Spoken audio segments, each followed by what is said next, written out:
നമസ്കാരം. ഞാനിന്ന് പറയാൻ വേണ്ടി വന്നത് ബ്രസീലിൻ്റെ ആൻ്റണി എന്ന് പറഞ്ഞ പ്ലെയറെ കുറിച്ച് പറയാൻ വേണ്ടി വന്നതാണ്. ഒരുപാട് കളിയാക്കലുകൾക്ക് ശേഷം ഒരുപാട് അയാളെ മീഡിയയും ആരാധകരും എല്ലാ ഫാൻസും കൂടി അയാളെ ട്രോളി ട്രോളി പാവത്തിനെ മെൻ്റലി ഡൗൺ ആക്കി ഒന്നാമത്. പക്ഷേ അയാക്സിൽ നന്നായി കളിച്ചിരുന്നു. പിന്നെ യുണൈറ്റഡിൽ വന്നു, ഒരു 80 മില്യൺ സൈൻ ചെയ്തു. ആ ഒരു പ്രഷർ അവനെ ഭയങ്കരമായിട്ട് അലട്ടി. 50-100 മില്യൻ്റെ അടുത്ത് സൈനിങ് വന്ന പ്ലെയർക്ക്. പക്ഷെ ആ പ്രഷറെല്ലാം കൂടി വന്ന പ്ലെയർക്ക് തീരെ കളിക്കാൻ പറ്റിയില്ല.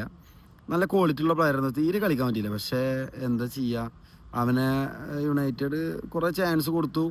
അവനെ എന്നിട്ട് ബെറ്റിസിൽ വിട്ടു. അവിടെ ഇപ്പം ഇന്ന് 3 കളി കളിച്ചു, 3 മാൻ ഓഫ് ദി മാച്ചൊക്കെ കിട്ടിയിട്ട് ഭയങ്കര ഫോമിലാണ്.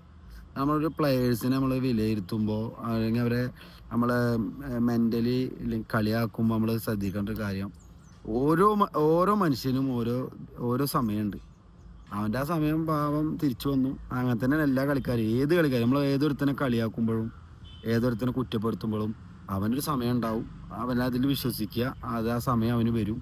എന്തായാലും ആൻ്റണി എന്താ പറയുക, അടിപൊളി കളി. ഇന്നലെയൊക്കെ അടിച്ച ഗോള്, റയൽ സോസിഡാഡിനെതിരെ അടിച്ച വോളി നന്നായി, നല്ല ഗോളായിരുന്നു. അതേപോലെ പെനാൽറ്റി മേടിച്ചു കൊടുത്തു ടീമിന്. അങ്ങനെ ഒരുപാട് കാര്യങ്ങൾ, ഒരുപാട് നല്ല നല്ല കളിയാണ് കളിക്കുന്നത്. ഭയങ്കര സന്തോഷവാനാണ്.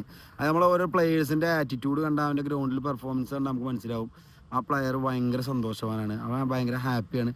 അത് അത് എന്തുകൊണ്ടും അതാണ് ഒരു പ്ലെയർക്കും കോച്ചിനൊക്കെ വേണ്ടത്.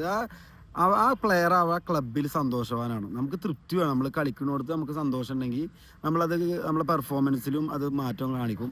നമ്മളത് ഒരു തൃപ്തി ഇല്ലാതെ നമുക്ക് ഒരു മാനസികമായി ഡൗൺ ആയിട്ടാണ് കളിക്കുന്നത് വെച്ചെങ്കിൽ അതങ്ങനെ തന്നെ പെർഫോം ചെയ്യാൻ പറ്റില്ല. പക്ഷേ അവനെ പറഞ്ഞിട്ട് കാര്യം, കാരണം യുണൈറ്റഡിൽ അവൻ പൂർണ്ണ തൃപ്തി കൊടുക്കാൻ വന്നതാണ്. അവൻ്റെ കോച്ച് ടെൻ ഹാഗിൻ്റെ കീഴിലൊക്കെ വന്നതാണ്. പക്ഷേ ഈ മീഡിയയും പിന്നെ ഇംഗ്ലണ്ടിൽ പ്രത്യേകിച്ച് ഭയങ്കരമായിട്ട് ഒരു പ്ലെയർ കളിച്ചില്ലെങ്കിൽ, 2 കളി കളിച്ച് കഴിഞ്ഞാൽ തലമ കയറ്റേക്കും, 2 കളി കളിച്ചില്ലെങ്കിൽ അവനെ ആകെ കുറ്റപ്പെടുത്തി ട്രോൾ ചെയ്ത് ആകെ നശിപ്പിക്കും.